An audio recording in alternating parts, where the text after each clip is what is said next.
یہ تینوں الگ الگ چیزیں ہیں. انفاق کسے کہتے ہیں، اسراف کسے کہتے ہیں، اور تبذیر کسے کہتے ہیں. یہ تینوں الگ الگ، یہ خرچ کرنے کے تین طریقے ہیں. چلیے سمجھا دیتا ہوں، اس کو سمجھا دیتا ہوں. انفاق، اس کی بڑی فضیلت قرآن شریف میں آئی ہے. جائز کمائی کو جائز کاموں میں خرچ کرنا، یہ ہے انفاق. اور اس کی فضیلت یہ ہے کہ الذین ينفقون اموالهم باللیل والنہار سرا وعلانیہ فلہم اجرہم عند ربہم ولا خوف علیہم ولا هم یحزنون. کہ جو رات میں دن میں دکھا کر چھپا کر اللہ کی راہ میں خرچ کرتے ہیں، ان کے لیے اللہ کے پاس اجر بھی ہے اور انہیں نہ کوئی خوف ہوگا نہ کوئی غم ہوگا. یہ ہے انفاق. اسی پر صرف انفاق کو میں کھولنے لگوں تو یہ بھی ایک لمبا، لیکن صرف تین چیزوں خرچ کرنے کے تین طریقے: انفاق، اسراف اور تبذیر. انفاق کسے کہتے ہیں؟ جائز کمائی کو جائز کاموں میں خرچ کرنا. یہ کیا ہے؟ بولیے انفاق. اور اس کی فضیلت قرآن شریف کے اندر ہے، اس کا ثواب بے پناہ. اسراف کسے کہتے ہیں؟ جائز کمائی کو فضول کاموں میں خرچ کرنا، ایسے کاموں میں خرچ کرنا جس پر کوئی ثواب نہیں ہے. اب آپ دیکھیں آج کے دور کے اندر اسراف کا حال یہ ہے کہ العیاذ باللہ. شادی کو لے لیجئے آپ، ٹھیک ہے چھوٹا موٹا ڈیکوریشن کرتے ہیں خوشی کے موقع پر، کوئی پرابلم کی بات نہیں. لیکن کل میرے ایک ساتھی نے مجھے بتایا کہ ایک شادی ابھی کچھ دنوں پہلے ہوئی ہے جس میں کھانے کی ڈش ایک آدمی کی 10,000 روپے کی تھی. اب وہ طریقہ کیا تھا؟ ٹیبل پر بیٹھنے والے کو ٹیپ دے دیا جاتا اور اس ٹیپ کے اندر ساری آئٹمز لکھی ہوتی. اگر پانی پوری کھانی ہے تو 25 قسم کی پانی پوری، کیلاش کی کھانی ہے، پربت کی کھانی ہے، چوپاٹی کی کھانی ہے، کہاں کی کھانی، جتنے بھی پانی پوری والے سٹانڈرڈ تھے ان کا نام. آپ بٹن دبا دیں گے آپ کا بک ہو جائے گا، تھوڑی دیر کے بعد وہ پانی پوری لے کر کے. یہ اسراف ہے، یہ فضول خرچی. اس میں کون سا ثواب؟ پھر کھا کر پھینک دینا، اللہ اکبر. اس کو غور سے سنیے گا. ام المؤمنین حضرت عائشہ صدیقہ رضی اللہ تعالی عنہ فرماتی ہیں آقا کریم صلی اللہ علیہ وسلم گھر میں تشریف لائے، روٹی کا ایک ٹکڑا گھر میں پڑا ہوا تھا. سرکار صلی اللہ علیہ وسلم آتے ہی اس روٹی کے ٹکڑے کو اٹھاتے ہیں، صاف کرتے ہیں اور سرکار نے تناول فرماتے ہوئے ام المؤمنین حضرت عائشہ صدیقہ رضی اللہ تعالی عنہ سے فرمایا، حمیرہ یہ عزت والی چیز ہے، جب کسی گھر سے چلی جاتی ہے تو پلٹ کر نہیں آتی، اس لیے اس کا احترام کرو. آج گٹروں میں کھانا پھینکا جا رہا ہے، گٹروں میں کھانا پھینکا.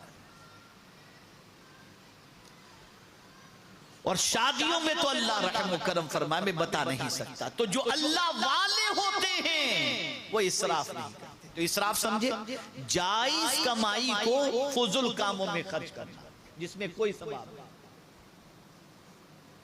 کوئی ثواب. اور ایسے شخص کو اللہ کیا فرماتا ہے؟ ان اللہ لا يحب المسرفین، بے شک اللہ فضول خرچی کرنے والے کو پسند نہیں فرماتا. اسی لیے قرآن نے ایک اور مقام پر فرمایا کلو واشربوا ولا تسرفوا انہ لا يحب المسرفین. کھاؤ پیو اور اسراف نہ کرو. قرآن کا یہ انداز خاص طور پر اس دونوں چیزوں کے ساتھ آنا، کلو واشربوا کے ساتھ ولا تسرفوا کا آنا، یہ اس بات کی طرف غمازی کرتا ہے کہ انسان کی فطرت میں ہے کھانا پھینک دینا، پانی پھینک دینا. اس لیے اللہ عز و جل نے یہاں پر فرما دیا کھاؤ پیو اور اسراف نہ کرو. تو جائز کمائی کو گناہ کے کام میں فضول کاموں میں خرچ کرنا، یہ ہوا اسراف اور یہ اللہ کو پسند ہے. اب تیسری چیز ہے تبذیر.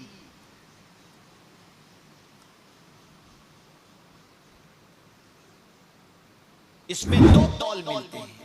ایک قول یہ ہے کہ حرام کمائی کو حرام کام میں خرچ کرنا، اور ایک قول یہ ہے کہ جائز کمائی کو حرام کاموں میں خرچ کرنا. جائز کمائی کو حرام کاموں میں خرچ کرنا. بڑی معذرت کے ساتھ میں کسی پر ٹونٹنگ نہیں کر رہا ہوں، لیکن میں اپنی پرانی یادوں کو سامنے رکھتے ہوئے جو تجربہ ہے اس تجربے کو بتاتا ہوں کہ جیسا میں نے لوگوں میں دیکھا تھا. بہت سارے کاریگر ایسے بھی تھے جو سنیچر تک محنت کرتے اور سنیچر کو رات کو جب مزدوری ملتی، پیسہ ملتا تو چلے جاتے حرام کام کرنے کے. ایک دور تھا ایسا سنتے تھے. پھر ہم نے کارخانوں میں اللہ نے توفیق دی، اب اللہ کے فضل و کرم سے ایسی کوئی بات سننے کو نہیں ملتی. تو جائز کمائی کو حرام کاموں میں خرچ کرنا یہ ہے تبذیر. اب ایسا اگر کوئی کرے تو قرآن اس کو کس کھاتے میں جمع کرتا ہے؟ قرآن کہتا ہے ان المبذرین کانوا اخوان الشیاطین. یہ جائز کمائی کو حرام کاموں میں خرچ کرنے والا شیطان کا بھائی، شیطان کا بھائی. یہ قرآن کہتا ہے. اب سوال یہ پیدا ہوتا ہے، تھوڑی سی توجہ چاہوں. سوال یہ پیدا ہوتا ہے کمائی ہم نے کی، محنت سے ہم نے کمایا، ہم جو چاہیں کریں. آدمی کہہ سکتا ہے کہ میں نے محنت کی ہے، میں نے رات و دن پیسہ کمایا ہے، میں نے دھوپ نہیں دیکھی، چھاؤں نہیں دیکھی، اور میرا پیسہ میں خرچ نہیں کروں. تو اللہ فرماتا ہے میرے بندے، مال بھی میری امانت ہے اور جان بھی میری امانت ہے. تیرے پاس جو کچھ ہے تیرا خود کا نہیں، میرا دیا ہوا ہے. یہ میرا دیا ہوا ہے اور یہ عطا کروں. اگر کوئی یہ سمجھے کہ میری عقل سے میں نے اتنی دولت کمائی ہے، نہیں. بہت ساری عقل والے پتہ نہیں کہاں کہاں بیچارے گھومتے. تو زیادہ روزی کا ملنا یا کم روزی کا ملنا یہ انسان کے اختیار کی بات نہیں. قرآن نے کہا اللہ یبسط الرزق لمن یشاء ویقدر. اللہ جس کی چاہتا ہے روزی کشادہ کر دیتا ہے اور جس کی چاہتا ہے روزی تنگ کر دیتا ہے. یہاں قدر کے معنی تنگی کے ہیں، اور لیلۃ القدر جو کہتے ہیں اس کا معنی جانتے ہیں آپ؟ قدر کے معنی تو تنگی کے ہوتے ہیں.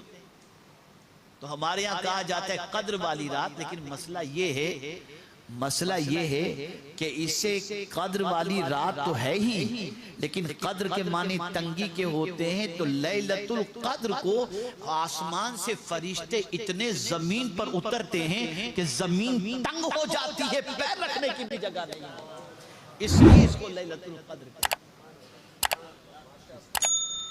تو فضول خرچی کرنے والا، حرام کاموں میں پیسہ خرچ کرنے والا، یہ شیطان کا بھائی ہے. تو اب اللہ والوں کا حال کیا؟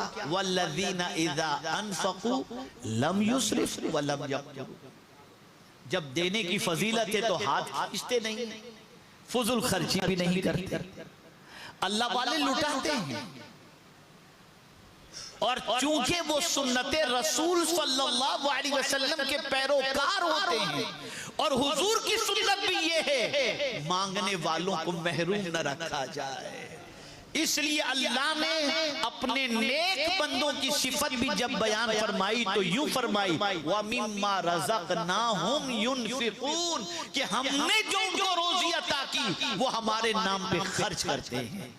آج کا انسان تھوڑا سا بے وقوف ہے، بودی سوچ ہے، مکمل شیطان نے کھوپڑی پہ کنٹرول کر لیا ہے.